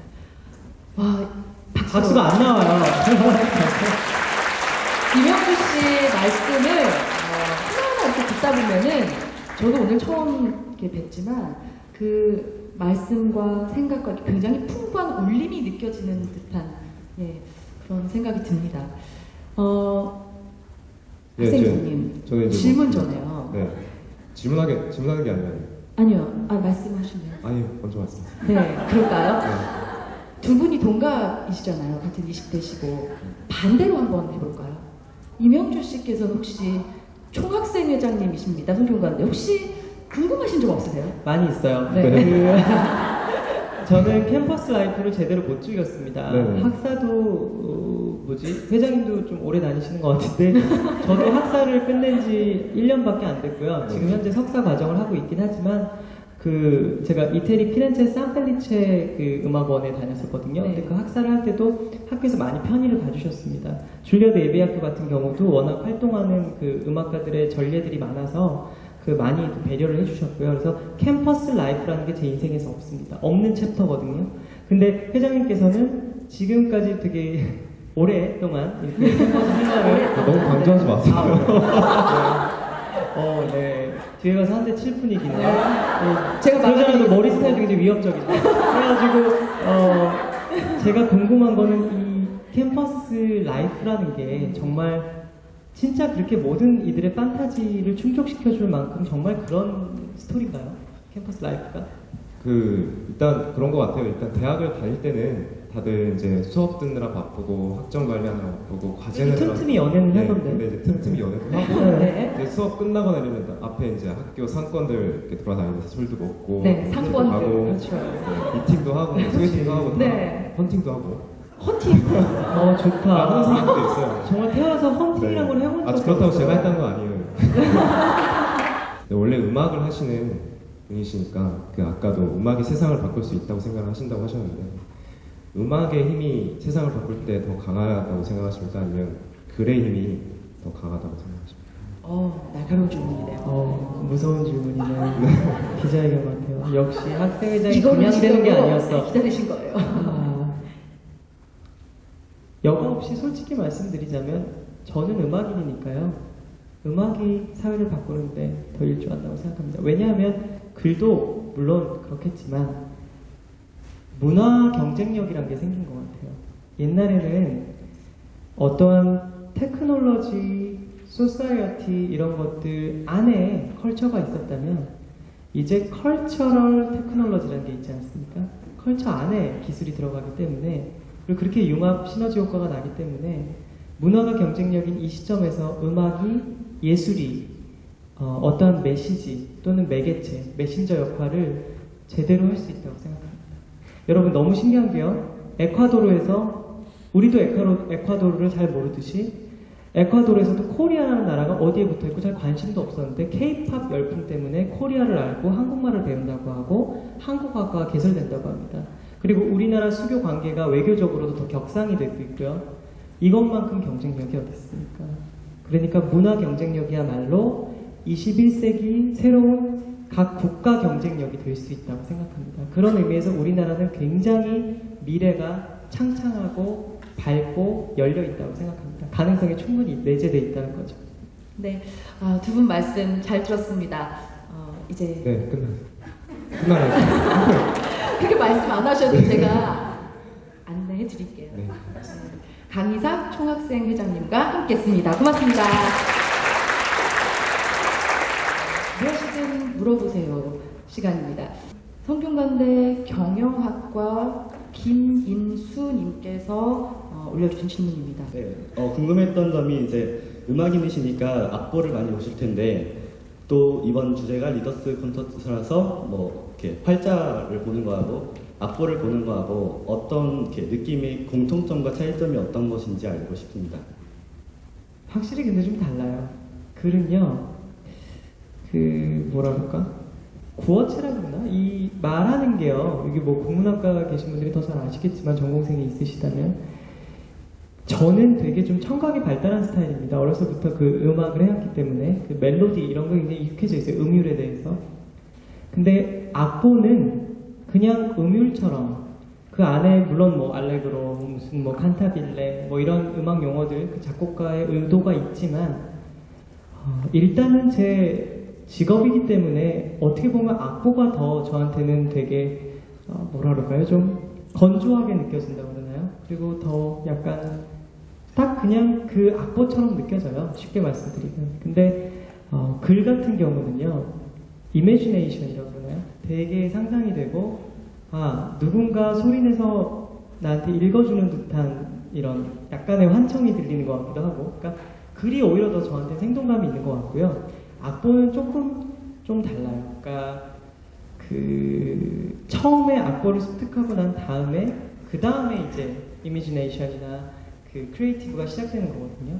그래서 창조의 과정이 좀 다른 것 같아요. 그러니까 악보는 조금 더 2차, 3차적인 부가적으로 뭔가 달리 단계별로 이루어지는 것 같고, 글은 딱 그걸 봤을 때 그 자체로 그 여백에 비해서 느낄 수 있는, 또는 그 문장이 함축하고 있는 이런 것들을 저는 어떤 면에서는 악보와 그 글이 똑같이 활자 매체이고 기록 매체이다라는 공통점 이외에는 조금 다른 것 같아요. 그러니까 속도에 있어서 좀 다른 것 같아요. 개인적으로 글은 그 자리에서 보고 느낄 수 있고 제가 상상을 금방 할 수 있다면, 악보는 보고 물론 제가 이미지네이션이나 어떤 상상과 해석을 하지만 조금 더 부가적으로 좀 호흡이 긴 것 같아요. 네, 그게 차이점인 것 같아요, 저한테는. 평소에 좋아하시던 시나 책에서 인상 깊은 구절이 있으면 어떤 게 있으신지 여쭤보고 싶습니다. 제가 요새 다시 읽는 책이 빌 게이츠 그 생각의 속도인가요? 다들 그 책 아시죠? 안다고 하시죠, 우리. 네. 아는 거죠. 그래서 제가 참 빌 게이츠를 존경을 하는데, 물론 스티브 잡스도 당연하고요. 근데 좀 둘이 다르죠. 근데 그 책을 다시 읽기 시작했고요. 그 말씀하셨던 것처럼, 근데 제 음악 인생에 있어서 저한테 크나큰 그 영향을 준 책은요, 오히려 그 음악가들의 자서전인 것 같아요. 그러니까 예를 들면 마리아 칼라스의 그 농밀한 열정의 고백이라는 책이라든지, 물론 그가 쓴 건 아닙니다.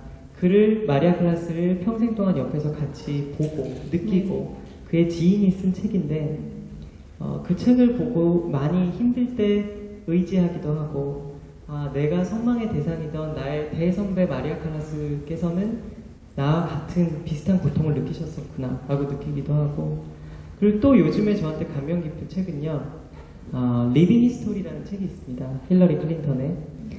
제가 힐러리를 참 좋아해요. 예전에 2004년에 링컨 센터 앨리스 투리올에서 한미 친선 음악회를 했을 때, 그때 제가 한국 대표 음악가로 일부를 장식을 했었는데, 그때 힐러리가 상원의원이었었어요. 그래서 그때 오셨었는데, 단 3분간의 짧은 만남이었지만, 그 전부터 리빙 히스토리 책은 굉장히 열심히 읽었거든요.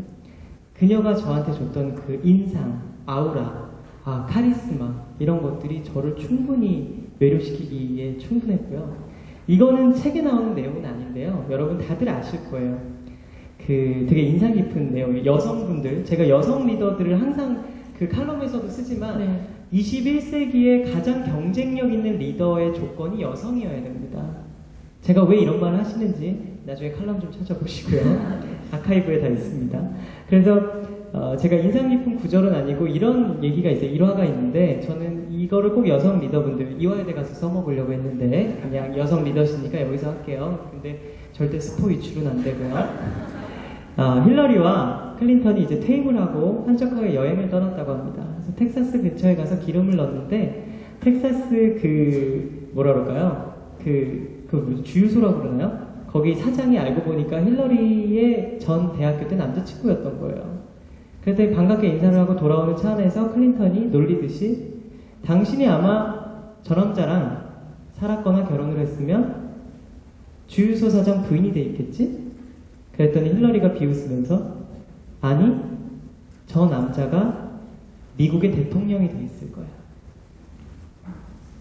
너무 감동적이었습니다. 이게요, 어떻게 보면 굉장히 좀 거만한 얘기일 수도 있어요. 너무 당당하다 못해 좀 과한 얘기일 수도 있는데, 그게 힐러리예요. 그러니까 여러분, 누가 뭐래든, 누가 손가락질하고 누가 욕하든 저는 그렇게 생각해요. 극과 극은 통한다고 생각하거든요. 여러분 참 속상한 게 제 요즘 기사 댓글에 댓글이 없어요. 정말 모풀이에 모풀. 그게 뭐냐면 관심이 없다는 거야. 이명주가 뭐 UN 평화 메달을 뭘 타든 말든 관심이 없다는 거야. 근데 정말 관심 있는 아이돌 그룹들은 막 죽일 듯이 욕을 하고, 근데 그게 다 부러움의 대상입니다, 여러분. 그만큼 관심을 받고 있는 거예요.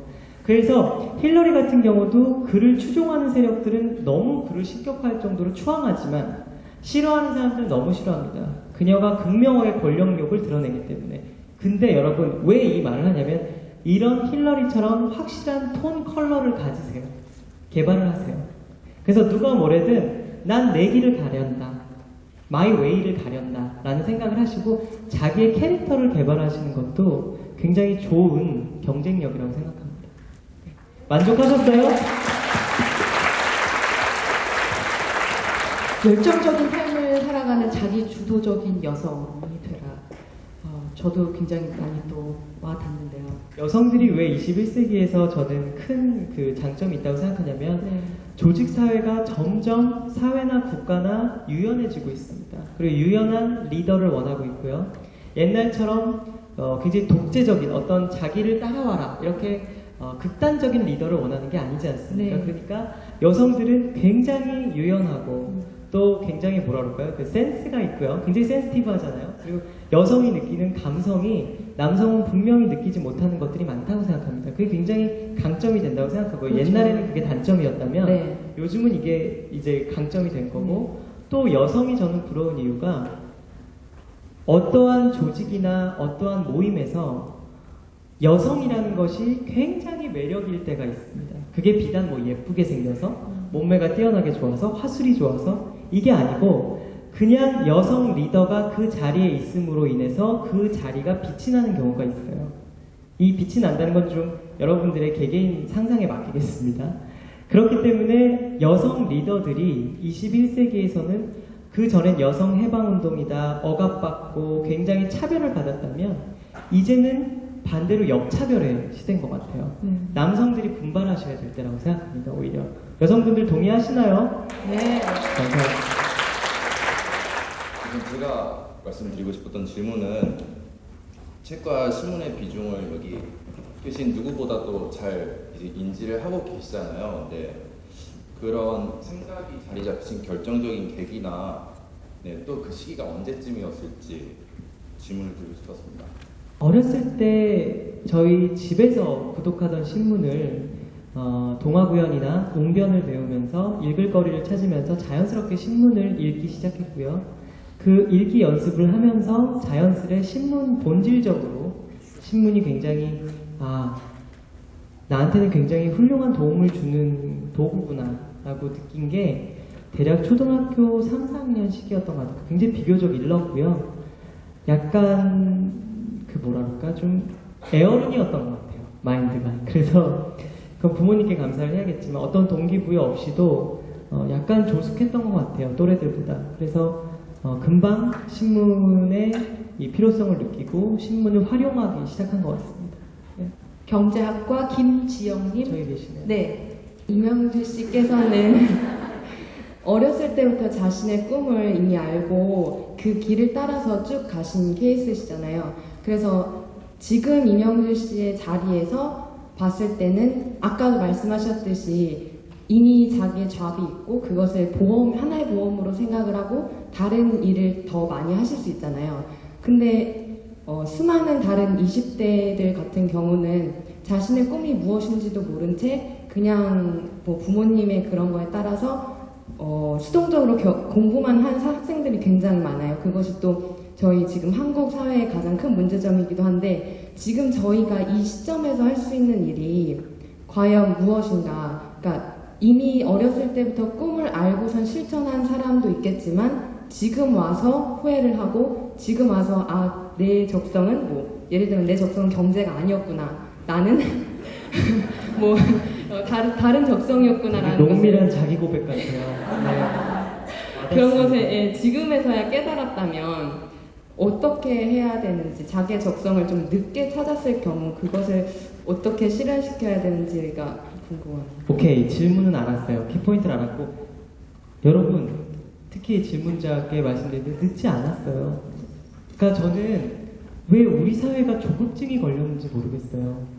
저 굉장히 놀란 게 대학생 분들이 자기의 인격이나 사고 이런 가치관이 지금이 완성된다라고 생각하는 경우가 굉장히 많으시더라고요. 그러니까 아까 그런 목표의식 설정하고는 좀 다른 의미거든요. 그러니까 지금 자기가 생각하고 지금 자기가 판단 내리는 모든 사고 마인드의 기준이 평생 갈 것처럼 생각하시는 완전히 확립되었다라고 이제 그 종결 지으시는 분들이 굉장히 많거든요. 아니에요, 여러분. 저도 아직 1년이 달라요. 저도 여러분들과 비슷한 동년배잖아요. 아직 20대인데 절대 늦지 않았습니다. 근데 물론 여러분들의 관점에 따라 다를 것 같아요. 정말 빨리 나는 대학을 갓 졸업해서 빨리 남들보다 취업을 빨리 해서 빨리 결혼을 하고 그러면 지금 다시 자기 전공을 찾는다면 문제가 있을 수도 있겠죠. 근데 저는 감히 얘기를 해드리자면 절대 늦지 않을 것 같고요. 만약에 자기 전공이 아니다라고 생각할 경우 그리고 주위를 내 지난 날을 돌아봤을 때 앞으로 살 날이 훨씬 많으시니까 이거는 내 길이 아니다라고 몇 번 그렇다고 뭐 즉흥적으로 결정을 내리란 선택을 내리란 말은 아니고요. 여러 번 이렇게도 생각해보고 저렇게도 생각해봤는데 정말 이 길이 아니다라고 결단이 쓰셨으면 아직 늦지 않았습니다. 그리고 trust you. 당신을 좀 신뢰하세요. 당신을 좀 믿으세요. 네. 지금 질문을 해주시는 분들한테 저희가 책을 선물로 드리고 있었어요. 아셨어요? 네. 그 이명주님의 첫 역사 에세이 장희빈을 부르다라는 책인데요. 저도 또 이명주님을 오늘 또 만나 뵙게 되니까 미리 서점에 가서 사서 읽고 네. 좋으시죠? 너무 감사하죠. 네, 아니, 그러니까 읽고 워낙에 뭐 책을 좋아하기도 했지만 그 역사 에세이라 그래서 굉장히 뭐 딱딱할까 이렇게 생각을 했었는데 읽다 보니까 어느 순간 몰입해서 이렇게 읽게 되더라고요. 뒷부분에 그러니까 이 내용 중에 좀 재미있는 것들을 잠깐만 소개를 해드릴게요. 그 장옥정이 궁으로 들어간 것은 신분의 한계를 극복해 자아를 실현하는 과정이다. 누구도 자아 실현의 욕구를 탐욕이라고 말할 수 없을 것이다. 더구나 장옥정은 궁에 들어가기로 결심한 순간에 임금의 눈에 띄지 못하면 평생을 구중신처에서 싱글로 살아야 하는 리스크를 감수하겠다고 각오했을 것이다. 요즘으로 치면 하이 리스크, 하이 리턴의 과감한 투자의 셈이다. 역사 에세이입니다. 이렇게 그런데 뭔가 귀에 눈에 착착 감기게 또 이렇게 써주셨거든요. 이 책을 어떻게 쓰게 되신 건지요? 네. 감사합니다. 책 홍보해 주셔서 아직도 서점에 많이 있어요. 프로모션은 끝났지만 이 책이요 참 부끄럽습니다. 제가 제 에세이를 한번 쓴 적이 있어요. 이명주 온리원이라고. 네. 그 책은 부끄러워서 폐반시킨 지 오래예요. 네, 그래서 다시 쓸 거고요. 30대. 그거 말고 또 에세이집이 들어왔었어요. 그게 네. UN 평화 메달을 이제 한국인 최초로 타고 이명주 씨 또 그거를 한번 마케팅 거리로 소위 말하는 마케팅 코드로 이용해서 우리 자서전 내봅시다. 저는 다 노를 했고요. 네. 그 상의 값어치를 떨어뜨리고 싶지 않았어요. 그렇게 내가 정말 세계 평화와 인권 신장에 기여하라고 준 상인데 네. 나한테는 너무나 과분한 상이었거든요.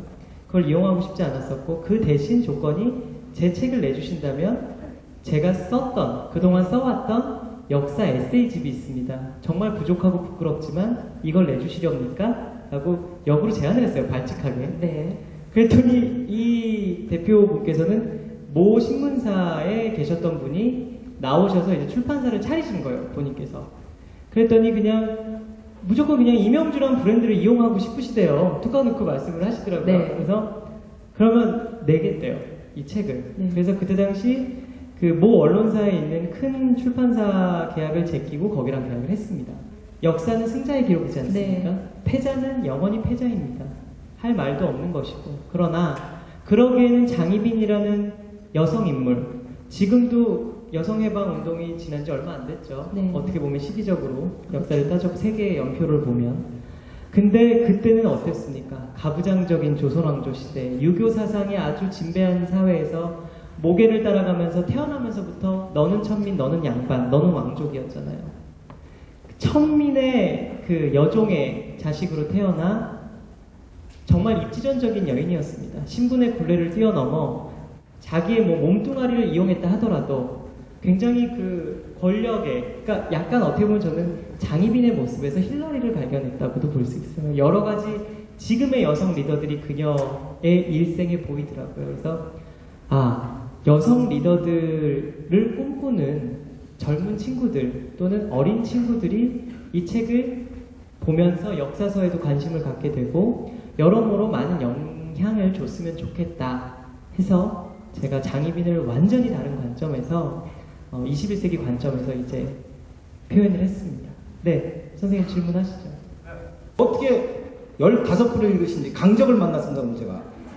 그리고 또 하나는 여기 우리 학생분들, 저도 자녀가 있지만 그렇게 제가 신문에 있는 간지 중에 경제단이 있어요. 따로 들어있어요. 그리고 매경, 한경, 기타 뭐 서울경제, 내경제, 뭐 많아요. 아시아경제. 예, 아시아경제도 있고. 그런데 그것까지는 권하지 못하고 간지를 주면은 한 번, 두 번 보다가 안 보더라고요. 그래서 어떻게 하면 자녀들한테, 학생들한테 신문을 좀 읽게 만들 수 있나 하고, 두 번째는 개인적으로 저는 오페라보다 파페라를 좋아하는데 감사합니다. 네. 듣던 좀 반가운 소리네요. 예, 아까 제가 박수 제일 많이 쳤고요, 브라보도 했고요, 앵콜도 했습니다. 네, 오늘 역할 많이 해주셨습니다. 네. 네. 아시네. 나 네. 모르는데. 팬클럽 회장으로 모시고 싶습니다. 감사합니다. 그래서 어떻게 해서 오페라로 해서도 굉장히 훌륭한 오페라 테너가 되실 수 있었는데 불구하고 파페라 쪽으로 택하셨는지 그것도 궁금하고요. 질문이 두 가지신 거죠? 예, 그리고 마지막으로 저는 여기 명륜동 예. 서울 시민 대표 토박입니다. 근데 지금은 강남에 살고요. 네. 저는 여기 학생들에게 매주 한 주 한 주 즐거움을 드릴 수 있는 이름이 이한주입니다. 감사합니다. 네, 감사합니다. 한국 언론 굉장히 재치 있는 한국 언론재단하고 조선일보에서 상 주셔야겠어요. 그러니까. 이한주 선생님께. 네. 시간이 많이 지체된 관계로 이게 마지막 짧게, 질문으로 될 가야 될 것 같습니다. 같아요. 네. 선생님께서 두 가지 질문 주셨는데 아주 좋은 질문. 제가 그걸 강의에 말씀을 하려고 했는데 깜빡 잊고 못했습니다. 아까 종이를 두고 한 게 아니기 때문에 신문을 볼 때요. 선생님도 아시겠지만 겹치는 뉴스들이 많은 경우는 있습니다. 그러니까 예를 들면 브리핑, 뭐 단신란 이런 거는 크게 논조에 영향을 받지 않기 때문에 그런 거는 한 신문만 보고 넘어가 버립니다. 그리고 어떤 식으로 보냐면 익스클루시브부터 봅니다. 이 신문이 독점 단독 보도한 것부터 봅니다. 그걸 제일 먼저 보고요. 그 다음에 저는 사회면부터 봅니다. 사회면이 우리나라에서 어제 어떤 일이 있었나, 그리고 앞으로 어떤 일이 벌어질 것인가. 그것도 각자 논조가 판이하게 다른 언론사를 선택합니다. 조모 일보와 한모 일보를 봅니다. 그래서 서로의 관점을 보면서 역시나 이 신문은 이렇게 썼구나. 또는 역시 이 신문은 관점이 이러네. 그러면서 아까 말씀드렸던 제 기준을 들이댑니다. 제 잣대를. 왜냐? 제가 보는 거기 때문에. 그래서 그런 식으로 보고 좀 외람된 말씀일 수도 있지만 그 인터뷰 기사를 참 좋아합니다. 근데 네. 뭐 무슨 영화 배우께서 새 영화를 찍으시고 무슨 뭐 어떤 가수께서 새 앨범을 내고 이런 기사는 조금 넘어가는 편입니다. 근데 그런 기사를 참 좋아해요. 얼마 전에 조선일보에서 사랑의 열매 아너소사이어티에 기부한 사람들을 찾아가서 인터뷰를 했습니다. 특집 기획 기사로. 근데 정말 많은 사연을 갖고 계신 분들이었어요. 다 재벌이 아니었습니다. 근데 자기도 힘든데 왜 1억 넘게 아너소사이어티에 기부를 하셨냐, 사랑의 열매. 그런 것들, 그런 특집 기사들, 우리 사회를 훈훈하게 해주는 그런 기사들을 열심히 찾아봅니다. 만족되셨나요? 네, 감사합니다. 마지막으로 두 번째 질문 네, 하신 네. 걸로 이제 끝을 맺어야 될 것 같은데, 선생님 아까 두 번째 질문이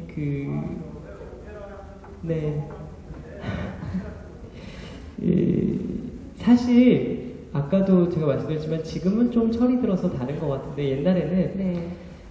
제가 조금 1등을 많이 했어요. 그러다 보니까 1등이 아니면 2등부터 꼴등까지가 같게 보이는 거예요. 그때 저의 사고는. 그래서 제가 아무리 오페라를 잘하고 정통 클래식 성악을 잘한다 하더라도 파바로티를 뛰어넘을 수는 없을 것 같더라고요. 무슨 말인지 아시죠? 제가 타고난 아이덴티티는 동양인이고 에시안이고 코리안이잖아요. 근데 파페라, 클래시컬 크로스오버 인더스트리는 공급이 많지는 않았습니다. 수요는 폭발적으로 매년 전 세계적으로 증가하는데 제가 아시아 최초의 파페라 아티스트입니다. 10년 전에 이제 15년 전에 국내 데뷔를 하고 10년 전에 이제 세계 데뷔 파페라 데뷔를 했는데 10년 전에는 정말 많은 인종차별 아닌 차별을 겪었습니다. 파페라에서도 하얀 백색 백인 얼굴에 파란 눈동자 금발의 그 전형적인 백인들이 많이 활동을 했기 때문에 흑인도 별로 없었습니다. 지금도 별로 없고요. 근데 검은 눈동자에 검은 머리에 되게 낯선 동양인이 와서 파페라를 부르니까 클래식 크로스오버를 하니까 그때 당시 이제 좀 디스크리미네이션 이런 게 있었는데 지금은 굉장히 잘 초이스를 했다고 생각하고요. 10년 동안 아시아의 클래식 크로스오버 인더스트리와 또 이 파페라계에서 아시아의 아이콘으로서 성장할 수 있는 어떤 그런 계기가 된 것 같아서 저의 선택에는 전혀 그 일말의 후회가 없고요. 또 한편으로는 클래식 크로스오버는 클래식이 못하기 때문에 같은 클래식 장르라고 생각을 하고 있습니다. 그래서 저는 외도했다라고 생각하지 않습니다. 감사합니다.